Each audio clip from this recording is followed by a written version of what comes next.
Fruit cutting skills that will make you speechless. Fruit carving is the art of carving fruit, a very common technique in Europe and Asian countries, and particularly popular in Thailand, China, and Japan. There are many fruits that can be used in this process. The most popular one that artists use are watermelons, apples, strawberries, pineapples, and cantaloupes. Many believe that fruit carving originated in China during the Tang Dynasty, which lasted from 618 AD to 906 AD. Fruit carving in China usually features legendary creatures and animals. Not only is fruit carving used in cultural and traditional ceremonies, but also ordinary households are known for decorating plates with fruit carvings when they have guests over. Specifically, watermelon carving has been, and still is, very popular in China. Usually, the outside of the melon is carved on, and the melon pulp is scraped out in the inside of the melon, so it can be used as a container to put food or flowers in. Chinese fruit carving is used to tell their legends and stories.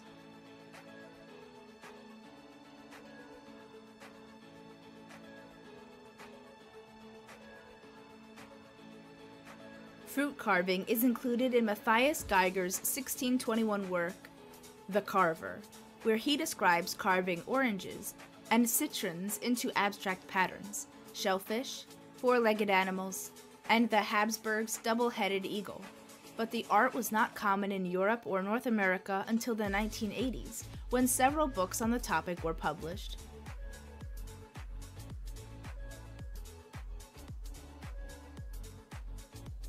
Fruit carving is a significant part of Thai culture heritage. Watermelon carving dates to the 14th century in Thailand, during the Sukhothai dynasty.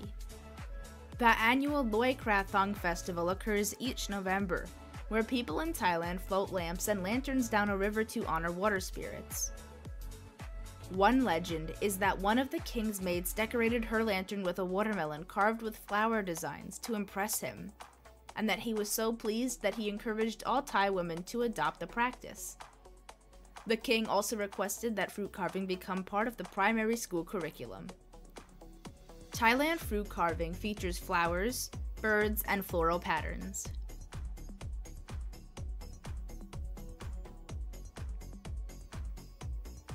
The Japanese emphasize the presentation of a dish and how the plate aesthetically appeals to others. Fruit carving in Japan is referred to as mukimono. Mukimono began in ancient Japan as an effort to make dishes more appealing, since the food was placed and served on an unglazed pottery plate, which had a rough look to it. Chefs would cover the plate in leaves and would fold them into different designs in order to make the dish look better. This technique eventually turned into carving fruit that would also be placed on the plates to enhance the appearance of the dish. At first, when this technique came out, vendors on the street would add carved fruit to their food when customers made a special request. But now, it is very common for all Japanese dishes to feature carved fruits. Fruit carving and garnishing is now a significant part of Japanese chef training.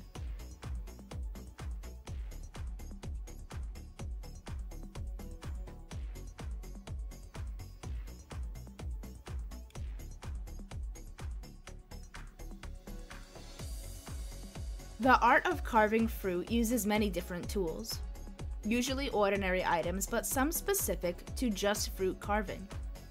All these tools give the artwork a different texture or help with its design. Some of the tools include a pen, to draw on the carving one wishes to make, a carving knife, most commonly used for giving the carving shape, a peel zester. This tool is used to create strips and grooves. A melon baller can be used for a variety of fruit and add ball-shaped fruit carvings to the display. A U-shaped garnish tool is used to cut the outer layer of the fruit. This tool is used for fine detailed work. Many fruit carvers use this tool to create a petal for a flower shape they are carving. A V-shaped formed cutter is used in a similar way as the U-shaped garnish tool, but for larger carving ideas.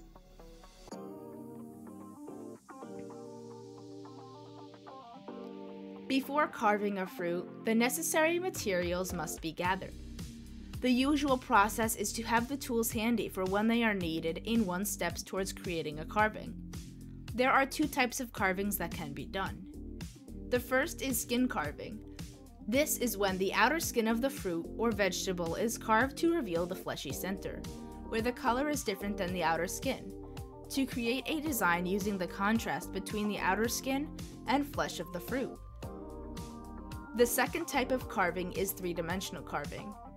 The purpose of this particular technique of carving is to carve the fruit into a three-dimensional object of the carver's choice. The most popular three-dimensional design is floral objects. It is easy to overcarve a fruit, which leads to loss in nutrition, but it is always important to start off by outlining your carving on the fruit. Depending on the design that is being created, it may take very little time or be more complex and use more time and concentration. Also, different steps in the process are used for each design. Not one design is alike.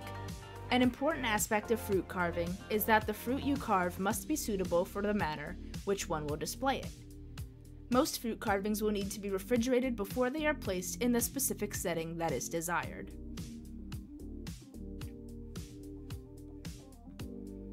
There are many artists and chefs who are known for their fruit carving skills. Each has a different technique.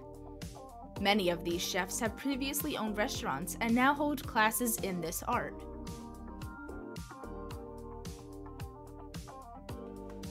Valeriano Fettuca is an Italian fruit carver, known through his videos on YouTube that has attracted people to his work around the world.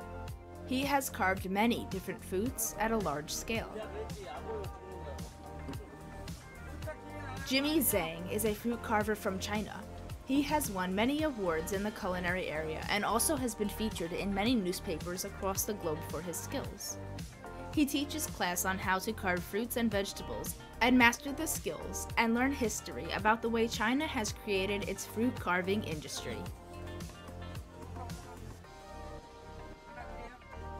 Carl Franklin Jones, an expert in the art of fruit carving, practices in the United States.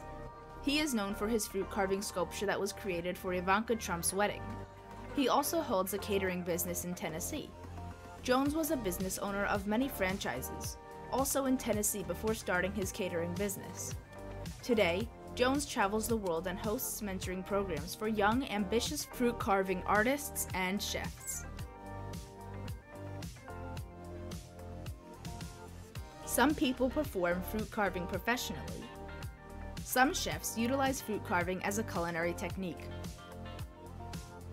Once fruit carvers have mastered the techniques past the intermediate stage and become professionals, they can price their services to restaurants, professional caterers, hotels, and resorts.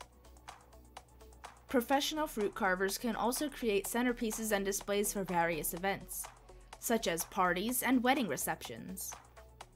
On a smaller scale, fruit carvers can present a dish with decorative garnishes to add an aesthetically pleasing experience to their viewers. Over the years, interest for fruit carving died in Thailand. It was revived by King Rama II, who loved the art so much that he wrote a poem about fruit carving. The poem told the story of a banished queen who returned into the palace disguised as a maid. She carved pictorial messages into pieces of marrow for the prince's marrow soup. Her son recognizes the messages and eventually reinstates his mother as queen.